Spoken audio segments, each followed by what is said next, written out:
నమస్తే అండి, welcome to my channel. ఈరోజు థ్రెడ్ బ్యాంగిల్స్ మేకింగ్ చూద్దామండి. ఇలా ముందుగానే థ్రెడ్ డ్రాప్ చేసి పెట్టుకున్నాను. మధ్యలో స్క్వేర్ షేప్ కుందన్ స్టిక్ చేసేసాము. రౌండ్ మొత్తం green colour drop shape stick చేసామండి.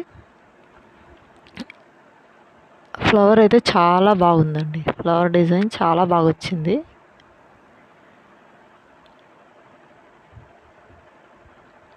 పింక్ అండ్ గ్రీన్ కాంబినేషన్లో స్టోన్స్ యూస్ చేసాము. చాలా అంటే చాలా బాగుందండి. దీని ఫైనల్ లుక్ మీకు ఒకసారి చూపిస్తాను.